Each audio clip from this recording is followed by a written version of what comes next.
Station President. Mr. President, you're welcome to Eyewitness News. Thank you, my good brother, Sunday. I hope everything is going well. First of all, good evening to your service listeners and your able team. Everything is going well. In fact, I'm really excited and I'm overwhelmed by the cooperation from our members, and so far, so good. Tell me about today's decision. Who else? I've mentioned the groups that were there, but what considerations did you make before making the announcement that you made? Oh, it's very simple. Sandra, this happened to your correspondent in the northern region, and for that matter, Yendi. And again, we are saying that the evidence before us, the evidence, the visual, the videos we have assessed and all that, there's no doubt, there's no way Farouk Mahama, that dishonorable MP, can exonerate himself at everywhere he finds himself, being it the law court, being it the court of public opinion, being it Parliament Privilege Committee, and wherever, because we have the evidence. The evidence is very solid, and we think that we are on the right path. In fact, where this is the way to go.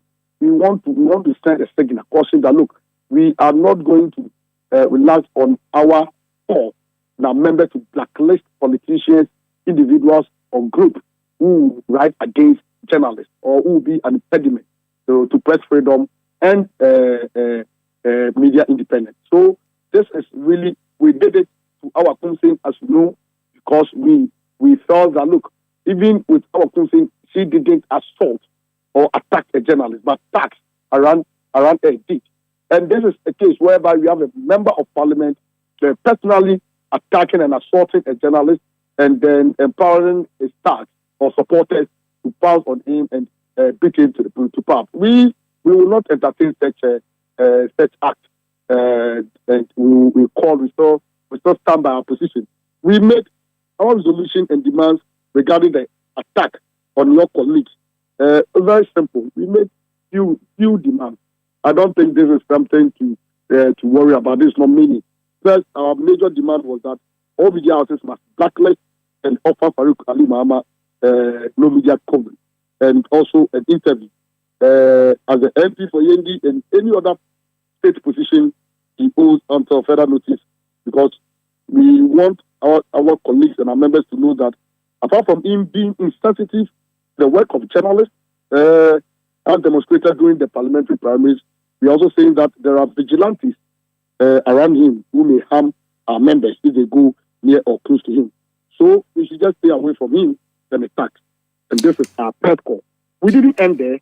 We also use the platform to call on the leadership of the MPP at the national and regional level to also seek justice for our brother and colleague, Mohammed Amin Alabira, by sanctioning the MP and his hoodlums appropriately. And the third one we did was also call on the Ghana Police Service to speed up with investigations into the case and arraign the perpetrators before court to face the full rigors of the law for their distasteful conduct. This time around, we have policemen, police officials, including the regional police commander, policemen and women who were there. They actually witnessed the incident. And I don't think that we need to tell them what to do. The next time, maybe they may not fully witness. Maybe it may turn to another thing else. And we have also given the MPP, regional and national, and the Ghana Police Service 10 days ultimatum each to hear from them. They should arrest the perpetrators, and if they fail, we shall advise ourselves. And this is our demand.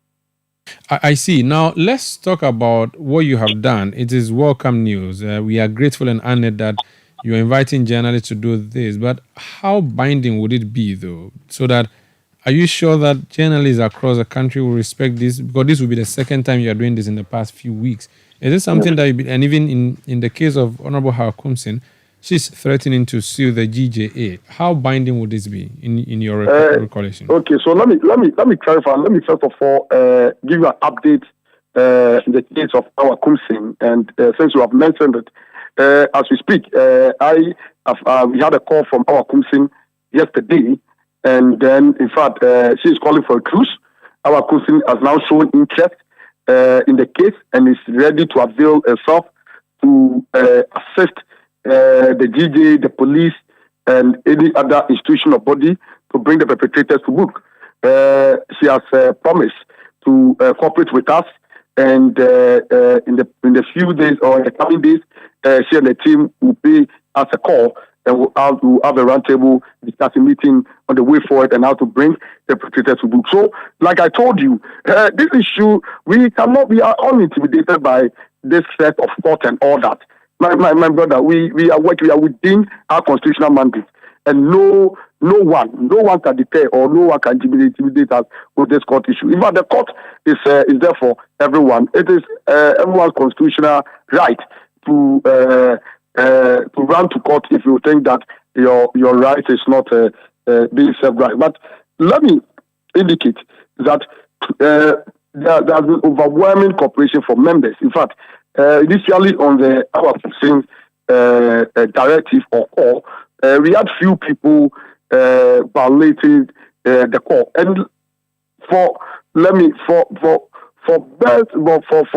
our audience or listenership, let me say that this is not an order; it is a call or a directive. A call is not binding, but we are saying that in our own collective interest, and we shouldn't forget that with the media ownership structure we have in Ghana, you cannot get 100% the media to adhere to this call or to this directive, because I'm confidently informed that even our Kumsin owns a radio station in Kaswa. So do you expect our Kumsin radio station to blacklist her?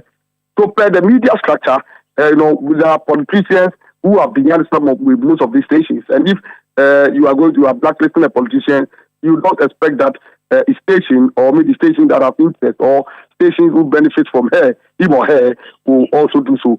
But what is important is that at least you have the key stations, majority of whom who are there and who cooperate with us, and that is what is happening.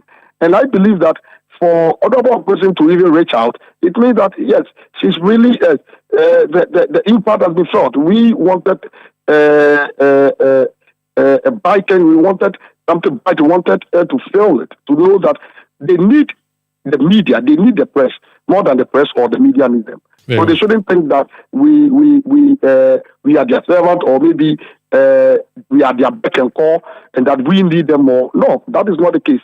I believe that it is due to our poor working condition of service that you may get some angry journalists who run to set politicians because maybe they feed them or they are the source of their livelihood or main survivor, and so they will succumb to whatever they say. No, this time around, we are bringing everybody under the same under the umbrella. We are bringing everybody. We have also started a conversation on how to improve the working condition of journalists, so as to also ensure that journalists discharge their work professionally. So we know very well. You see, let me give you an instance. We had an issue with Citi when Citi availed the platform for our public data. In fact, we got explanation from management later, and when the explanation came, and management, because we said okay, we understood and we welcomed the explanation. And so at the time we were concerned, we were worried about Citi availing its platform. This correspondent was also being attacked. So what we are trying to say is that the attack on journalists is a collective responsibility. It is in our collective interest.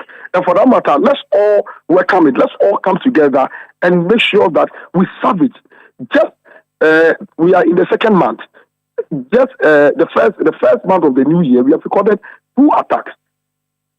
Averagely, when we look at our records on attacks on journalists from 2016 coming, averagely it's 4 in a year. Now, last year, within a span of 8 months, from March to October, we recorded 9 attacks, over 9 attacks. Now, the year has just begun. We are in the second month. We have already recorded 2. And if so, assuming that we are going with this average of 2, we are expecting about 24 attacks. And that means that we don't take it, this year being an election year is going to be bloody. And that is why we are very much concerned. And that is why we have shown so much seriousness over this. And we are not going to relax. We are not going to relax until we bring the perpetrators and those behind the evil deeds, we bring them to face the full rigors of the law. Thank you so much, Mr. President, for speaking to us. Thank you, Noah, and we thank you for you. Thank your management. Thank the team who came to support us today in the press conference. And I believe that we hope that this is one of the many battles we are fighting. And together, we shall be victorious. We will win. Amen. Amen. Thank you. That's Albert Jumfo.